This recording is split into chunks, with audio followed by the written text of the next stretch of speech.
Welcome to your medical school interview. This is the first station of the day. I hope you're well hydrated. You've had a drink by the water fountain over there, and maybe had a cheeky protein bar by the vending machine as well.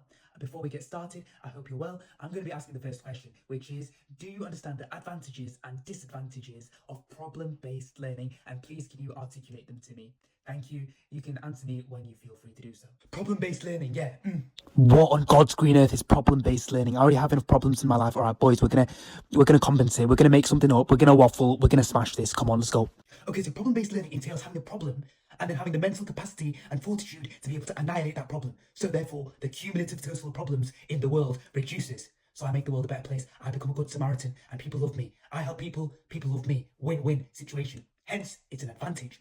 Okay, so disadvantage, there might just be too many goddamn problems in the world to solve all at once. I can't be everywhere, you know. I'm a man of the people, but sometimes this man just has too many places to be, too many people to see. And you know what? There's a famous phrase, you don't want to bite off more than you can chew. And although I can chew a lot, I don't want to bite off too much. So there we go. That is my conclusion. Problem-based learning might be a problem. Right. That's a pretty enthralling take on things, if I must say so myself. This guy is so insanely cooked that I'm on the verge of breaking character. I rate the confidence though. Moving on to the next station. Welcome to your med school interview. You're actually my second person of the day. This is your first station. So my question for you is, what are the advantages and disadvantages of problem-based learning? You can take a pause to interpret the question and answer when you're free to do so. First and foremost, problem-based learning is when small groups of 8 to 10 are exposed to a particular problem, issue or case, and they have to determine objectives, goals and outcomes. Then they discuss the final outcome with a supervisor who then improves their results and discusses them further. Okay, it can be beneficial because it boosts entrepreneurial spirit. It makes people take responsibility for their own learning.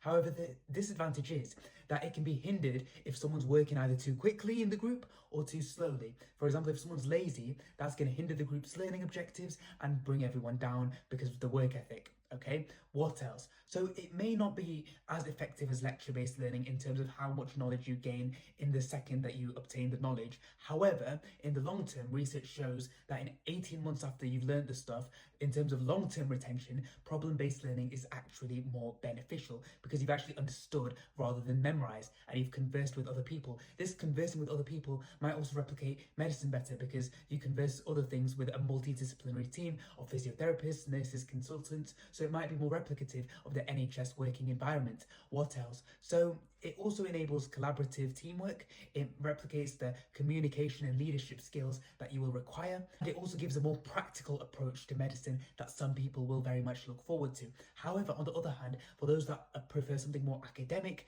lecture-based learning might be a more beneficial option.